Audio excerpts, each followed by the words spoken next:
খবরের শুরুতে দেখে নেব আজকের সংবাদ শিরোনাম। একাধিকবার সুযোগ পেয়েছেন, ধনখড়ে ইস্তফায় মুখ খুলেন মোদি।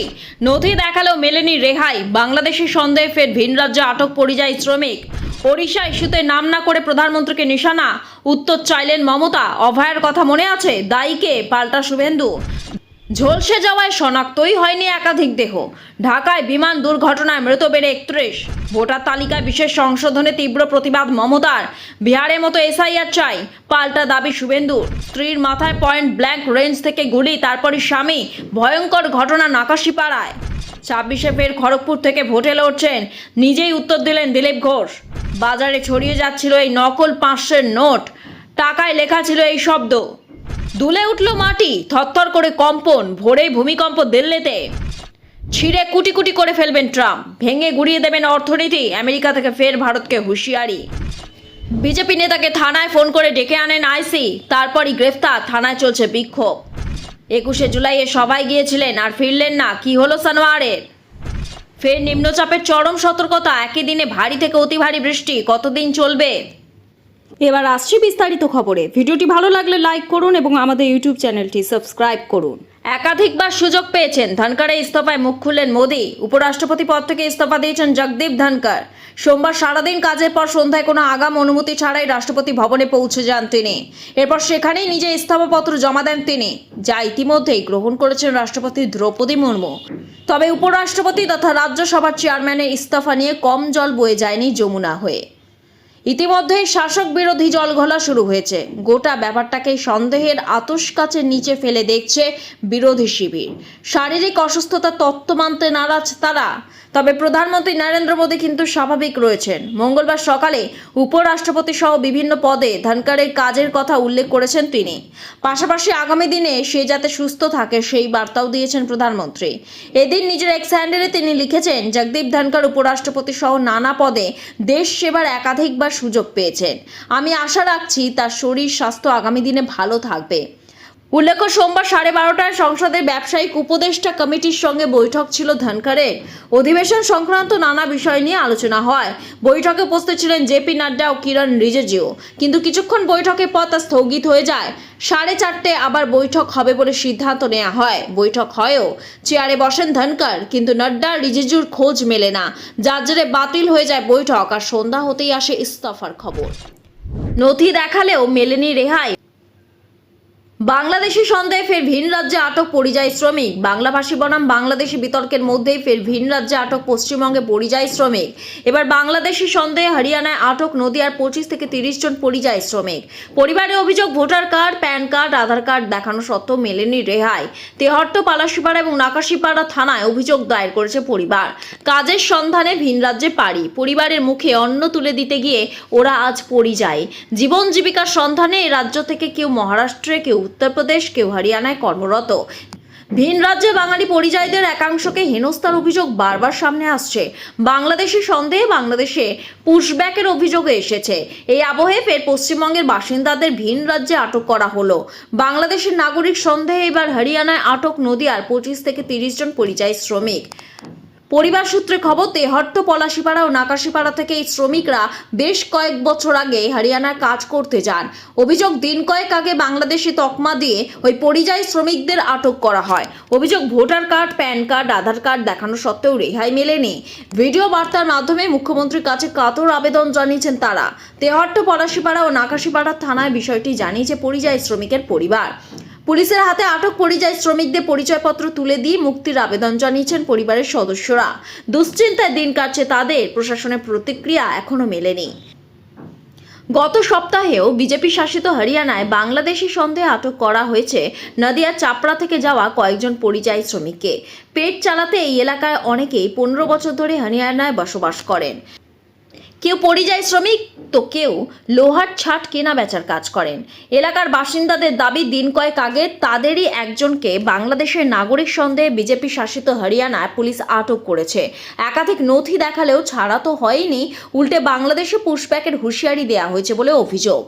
ভিন রাজ্যে বাংলাভাষীদের আক্রমণের অভিযোগ উঠেছে আগেই, যা নিয়ে তোলপাড় রাজ্য রাজনীতি। ইতিমধ্যেই এই ইস্যুতে পথে নেমেছে তৃণমূল। মমতা বন্দ্যোপাধ্যায় সুর চড়ান। একুশের সভামঞ্চ থেকে এই ইস্যুতেই সরব হন তৃণমূল নেত্রী মমতা বন্দ্যোপাধ্যায় বলেন, আমার এখানেও তো 1.5 কোটি ভাই বোনেরা আছেন যারা বিভিন্ন রাজ্যের, কই তাদের তো কোনো অসুবিধা হয় না, তাহলে আপনারা কেন বাংলা ভাষার উপর সন্ত্রাস করবেন? আমরা এর জবাব চাই। ঝলসে যাওয়ার শনাক্তই হয়নি একাধিক দেহ। ঢাকা বিমান দুর্ঘটনায় মৃত বেড়ে 31। ঢাকার উত্তরায় মাইলস্টোন স্কুল অ্যান্ড কলেজের একটি বিল্ডিংয়ে বিমান ভেঙে পড়ার ঘটনায় বাড়ল মৃতের সংখ্যা, বেড়ে হলো 31। মঙ্গলবার সকাল 8টা নাগাদ ঢাকার বার্ন অ্যান্ড প্লাস্টিক ইনস্টিটিউটের প্রধান উপদেষ্টার বিশেষ সহকারী চিকিৎসক মোহাম্মদ সাইদুর রহমান সাংবাদিকদের মুখোমুখি হয়ে কথা জানান। তিনি বলেন, 20 জনের দেহ পরিবারের হাতে তুলে দেওয়া হয়েছে, তবে 6 জনের দেহ চিহ্নিত করা সম্ভব হয়নি। সোমবার দুপুরে ভেঙে পড়ে সে দেশের বিমান বাহিনী একটি বিমান। সেই ভয়াবহ বিমান দুর্ঘটনায় প্রাথমিকভাবে 20 জনের মৃত্যুর খবর মিলেছিল। আহত হয়েছিলেন 171 জন। বিভিন্ন হাসপাতালে চিকিৎসাধীন রয়েছেন আহতরা। তাদের মধ্যে বেশ কয়েকজনের অবস্থা আশঙ্কাজনক। বাংলাদেশে বিমান দুর্ঘটনায় মৃতদের মধ্যে বেশিরভাগ পড়ুয়া। সে সময় সেনাবাহিনী প্রশিক্ষণ। বিমানটি ভেঙে পড়ে তখন ক্লাস চলছিল। বিমানটি ভেঙে পড়ার সঙ্গে সঙ্গে মাটিতে আগুন ধরে যায়। সেই লেলিহান অগ্নিশিখায় ঝলসে যায় প্রায় 200 জন পড়ুয়া। তাদের মধ্যে কয়েকজন শিক্ষকও ছিলেন বলে জানা গিয়েছে। বাংলাদেশ সেনা জনসংযোগ বিভাগের আইএসপিআর জানিয়েছেন, বিমান বাহিনী F-7 BJI প্রশিক্ষণ বিমানটি সোমবার দুপুর 1:06 ওড়ার 12 মিনিট পরে ভেঙে পড়ে। স্কুল ভবনে বিমানটি আছড়ে পড়তেই বিস্ফোরক ঘটে। দাউ দাউ করে আগুন ধরে যায় ভবনটিতেও। অনেক দূর থেকেও সেই কালো ধোঁয়া দেখা গিয়েছে। বিমানের আগুন নেভাতে ঘটনাস্থলে ছুটে আসে দমকলে 8টি ইঞ্জিন। প্রতিবেশী দেশে এমন বিমান দুর্ঘটনার শোক প্রকাশ করেন প্রধানমন্ত্রী নরেন্দ্র মোদী। এমন পরিস্থিতিতে বাংলাদেশের পাশে থাকা সব ধরনের সাহায্যের আশ্বাস দিয়েছেন তিনি। সোমবার রাতে এক্স হ্যান্ডেলে পোস্ট করে মোদী লেখেন, ঢাকায় এক মর্মান্তিক বিমান দুর্ঘটনায় প্রাণহানির ঘটনায় গভীরভাবে শোকাহত ও মর্মাহত। মৃত ও আহতদের মধ্যে অনেকেই তরুণ শিক্ষার্থী রয়েছেন। শোকাহত পরিবারের প্রতি আমার হৃদয় বেদনার্থ। আহতদের দ্রুত আরোগ্য কামনা করছি।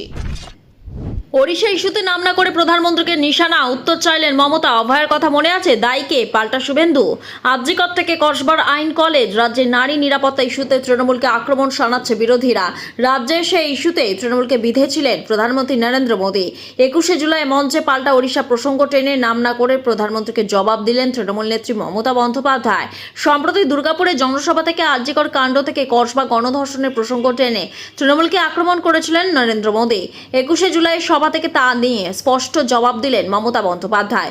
প্রধানমন্ত্রী নরেন্দ্র মোদী বলেছিলেন, আরেক কলেজে আরেক মেয়ের উপর ভয়ঙ্কর অত্যাচারের ঘটনা ঘটেছে, সেখানে অভিযুক্তের সঙ্গে তৃণমূলের যোগ রয়েছে। তৃণমূল নেত্রী মমতা বন্দ্যোপাধ্যায় বলেন, ওড়িশার ছাত্রী সম্মান রক্ষা করতে গিয়ে যখন দৌড়চ্ছিল তাকে জ্বলন্ত রাস্তায় পুড়িয়ে দিয়েছে, পুড়িয়ে মেরেছেন। উত্তর দেবেন? আরজি করে মেডিকেল কলেজে হাসপাতালের পর সাউথ ক্যালকাটা ল কলেজ, আইন কলেজের মধ্যেই ছাত্রীকে ধর্ষণের অভিযোগ। অভিযুক্ত একদা তৃণমূল ছাত্র পরিষদের দাপুটি নেতা ও তৃণমূল কর্মী মনোজিৎ মিশ্র।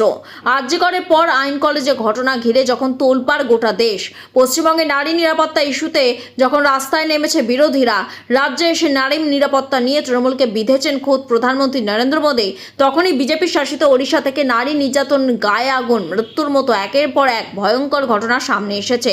21শে মঞ্চ থেকে সেই প্রসঙ্গ তুলে প্রধানমন্ত্রীকে জবাব দিলেন মমতা বন্দ্যোপাধ্যায়। প্রধানমন্ত্রী নরেন্দ্র মোদী বলেন, আজ পশ্চিমবঙ্গের হাসপাতালও সুরক্ষিত নয় মহিলাদের জন্য। আপনারা সবাই দেখেছেন, যখন এখানে মহিলা চিকিৎসকদের সঙ্গে অত্যাচার হয়েছে তখন তৃণমূল সরকার কিভাবে অপরাধীদের রক্ষা করেছে। সেই ঘটনার রেশ কাটতে না কাটতেই আরেক কলেজে আরেক মেয়ের সঙ্গে ভয়ঙ্কর অত্যাচারের ঘটনা ঘটেছে। মুখ্যমন্ত্রী বলেন, বিজেপির নেতারা বলতে পারেন, যারা বলে গেলেন বলতে পারেন, ওড়িশার ছাত্রী সম্মান রক্ষা করতে গিয়ে যখন দৌড়চ্ছিল তাকে জ্বলন্ত রাস্তায় পুড়িয়ে দিয়েছেন, পুড়িয়ে মেরেছেন। উত্তর দেবেন? উত্তর চাই, উত্তর দিতে হবে, উত্তর দিতে হবে। বিরোধী দলনেতা শুভেন্দু অধিকারী বলেন, মারা, দিদিরা, বোনেরা, কন্যারা, আপনারা কেউ সুরক্ষিত? কেউ সুরক্ষিত? অভয়ের কথা মনে আছে? ডাক্তার বোন দায়ীকে, ধর্ষকদের নেত্রীকে। এই মাটিকাড়ায় সাদ্দাম ক্লাস 10-এর ছাত্রী, গোর্খা নেপালি ছাত্রীকে কি করেছিল মনে আছে? কালিয়াগঞ্জে রাজবংশী বাড়ির মেয়েকে জাভেদ কি করেছিল মনে আছে? ছাড়বেন এদের? সিপিএম আবার তৃণমূল ও বিজেপি দুই দলকেই এক সারিতে ফেলে নিশানা করেছেন। সিপিএম রাজ্য সম্পাদক মোহাম্মদ সেলিম বলেন, নারী নিরাপত্তা নিয়ে উদাসীন দুই সরকার। সব মিলিয়ে নারী নির্যাতন নিয়ে তৃণমূল বিজেপি তরজার পারদ তুঙ্গে। ভোটার তালিকা বিশেষ সংশোধনে তীব্র প্রতিবাদ মমতার। বিহারের মতো এসআইআর চাই, পাল্টা দাবি তৃণমূলের। 21শে জুলাই মঞ্চ থেকে ভোটার তালিকায় বিশেষ সংশোধনে তীব্র প্রতিবাদ করলেন মমতা বন্দ্যোপাধ্যায়। বলেন, বিহারে 40 লক্ষেরও বেশি লোকের নাম বাদ দিয়েছে, বাংলাতেও করতে চলেছে। যদি করে তাহলে ঘেরাও কর্মসূচি করব, নাম কাটতে দেব না।